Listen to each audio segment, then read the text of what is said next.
এবার আসুন ইলাস্ট্রেটরের ইফেক্ট নিয়ে আর কিছু কাজ করা যাক। ফটোশপ ইফেক্ট সবসময় আপনার আর্টওয়ার্কের উপর একটি রাস্টার ইফেক্ট করবে এবং ইলাস্ট্রেটর ইফেক্ট সবসময় ভেক্টর টাইপের ইফেক্ট অ্যাপ্লাই করবে। এখানে আপনি খেয়াল করুন ওয়ার্প, যে কোনো একটি অবজেক্ট আপনি জাস্ট ড্র করেন, ড্র করার পর এখান থেকে ইফেক্ট এবং ওয়ার্পে যান এবং আর্কে ক্লিক করার পর আপনি এখানে প্রিভিউতে দেখতে পাবেন যে এখানে জাস্ট একটি অবজেক্টকে আর্ক করার জন্য আমরা এটি ব্যবহার করতে পারি এবং সিম্পল যে অবস্থায় আছে আপনি ওকে প্রেস করেন। খেয়াল করুন এই অবজেক্টটি কিন্তু স্টিল আমাদের চারকোনা যে বক্সটি দেখতে পাচ্ছি এই অনুপাতে রয়েছে, কিন্তু জাস্ট ইফেক্টটি অ্যাপ্লাই হয়েছে আর্ক। এখন আমি এখান থেকে জাস্ট আমার অ্যাপিয়ারেন্সে যাব এবং দেখতে পাচ্ছি এখানে আর্ক, এবং এটিকে যদি আপনি হাইড করেন এবং হাইড করার পর দেখতে পাবেন যে আপনার স্টিল অবজেক্টটি যেরকম রয়েছে সেরকমই, কিন্তু আপনার আর্কের জন্য জাস্ট আপনার অবজেক্টটি বাঁকাভাবে এখানে অ্যালাইন হয়েছে। এটি একটি ইফেক্ট এবং এই ইফেক্টটি জাস্ট আপনি ইচ্ছা করলে ডিলিটও করে দিতে পারেন অথবা মডিফাইও করতে পারেন। আমরা যখন এটিকে মডিফাই বা এডিট করব তখন জাস্ট এটিকে হাইড করে আমরা এখান থেকে যে কোনো একটি অ্যাঙ্কর পয়েন্টকে এভাবে টেনে বড় ছোট করে দেখতে পারি যে আমাদের কি পরিবর্তন আসে। তখন আপনি যখন আপডেট করবেন এবং আপনি ওয়ার্প এখানে জাস্ট সিলেক্ট করুন এবং এখান থেকে ওয়ার্প সিলেক্ট করার পর দেখুন এখানে আমাদের অবজেক্টটি আপডেট হয়েছে। আমরা আনডু করে আবারও নর্মাল অবস্থায় ফিরে যাই। যে কোনো সময় আপনি এখানে ওয়ার্পে ক্লিক করার পর এখানে একটি ড্রপ ডাউন স্টাইল রয়েছে। এই মেনুতে আপনি বিভিন্ন ধরনের ওয়ার্প স্টাইল পেতে পারেন, যেমন আর্ক, লোয়ার, খেয়াল করুন। এবং আপনি এখান থেকে ব্যান্ডের মাধ্যমে কোন দিকে আপনার এটিকে ব্র্যান্ড করতে চান এভাবে আপনি মডিফাই করে নিতে পারেন। হরিজোনালি এবং ভার্টিক্যালি এখানে ডিস্টরশন করতে পারেন এবং আমি এখানে 0 ভ্যালু জাস্ট এখানে 0 টাইপ করুন। এবার আপনি ভার্টিক্যালি টাইপ করে এখান থেকে জাস্ট মডিফাই করে দেখুন। ভার্টিক্যালি এখানে কোনো ইফেক্ট আমি দেখতে পারছি না, হরিজোনালি এখানে আমরা মডিফাই করতে পারছি, কিন্তু যখন ভার্টিক্যালি এটিকে মডিফাই করতে হবে তখন অবশ্যই আপনার এখান থেকে ভার্টিক্যাল এবং হরিজোনাল একটু পরিবর্তন করে দেখতে হবে যে কোন ধরনের পরিবর্তন আসে। সবসময় আপনি জাস্ট উপরের এই ব্যান্ডটির মাধ্যমে আপনি আপনার অবজেক্টকে মডিফাই করতে পারবেন।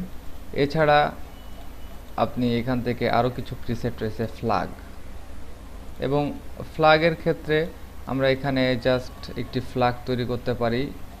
একটি বক্স আপনি এখানে তৈরি করুন এবং বক্স তৈরি করার পর এখানে আরেকটি শেপ অঙ্কন করুন। আমরা জাস্ট আমাদের বাংলাদেশের যে পতাকাটি রয়েছে সেরকম একটি পতাকা অঙ্কন করার চেষ্টা করছি, খুব সিম্পল। এবং দুটিকে জাস্ট Ctrl+G দিয়ে গ্রুপ করুন, ইফেক্ট, এখান থেকে ওয়ার্প এবং এখান থেকে ফ্ল্যাগ। অতিরিক্ত বেশি হয়ে গেলে তখন এটিকে খারাপ লাগবে। জাস্ট অল্প কিছু দূর এভাবে ব্যান্ড করার পর আপনি ওকে প্রেস করবেন। আমি নিচের অবজেক্টটিকে জাস্ট ডিলিট করছি।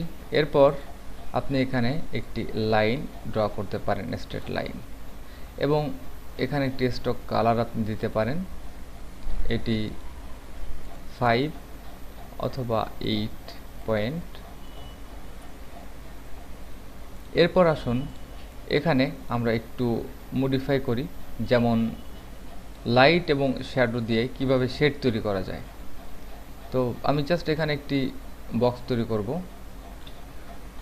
বক্সটি সাদা এবং হোয়াইট। এখান থেকে আমি জাস্ট ইফেক্ট, এবার আমি ফটোশপ ইফেক্টে যাব। এখান থেকে জাস্ট ব্লার, প্রিভিউ, আমি এখান থেকে জাস্ট আমার অবজেক্টিভ ব্লারটিকে একটু বাড়িয়ে নেব, খুব বেশি নয়। ওকে, এখানে খেয়াল করুন জাস্ট আমার শেডটিকে আমি এখানে ব্লারি করেছি, আর কিছুই না। এবার আমি জাস্ট এখান থেকে কালার পরিবর্তন করে একটু ডার্কার কালার এখানে দিব এবং এখানেও সেম একটি ডার্কার কালার এখানে দেব। এবার দেখতে পাচ্ছি দুটি শেড তৈরি হয়েছে, তবে এটি আমাদের ডার্কার শেড। এবং অবশ্যই আমরা এখান থেকে অপাসিটি মেনটেন করতে পারবো। এবং অপাসিটি যদি আপনি 50% করেন তাহলে আপনার কালারের সাথে এটি ম্যাচ করে যাবে। এখান থেকে 50% অপাসিটি, তখন জাস্ট এটিকে একটু ব্লারি একটি শেড আমরা তৈরি করলাম এবং আপনি এখান থেকে একটু ভ্যালুটাকে প্রিভিউ করে ইনক্রিজ করতে পারেন যাতে সুন্দরভাবে আপনার অবজেক্টটি এখানে ম্যাচ করে যায়।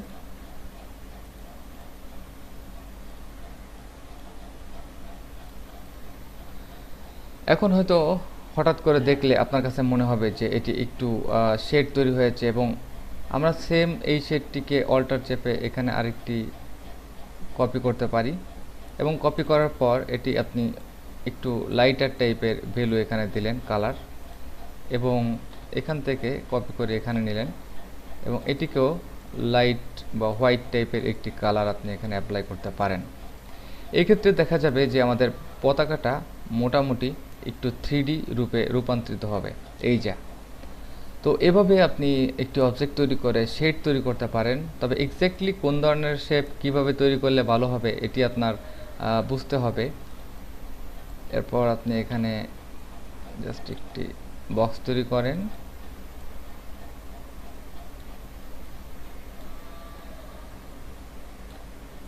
ওকে। এটি সিম্পলি একটি পতাকা আমরা এভাবে ড্র করে তারপর আপনি এভাবে ইফেক্টের মাধ্যমে একটু রিয়েলিস্টিক করতে পারেন। তো আমরা জাস্ট এখানে কিছুই করিনি, জাস্ট ব্ল্যাক এবং হোয়াইট শেড করেছি, অপাসিটি মেনটেন করেছি এখান থেকে আর্কের মাধ্যমে। জাস্ট এভাবে আপনি আপনার আর্টওয়ার্কের কাজ করতে পারেন। ধন্যবাদ।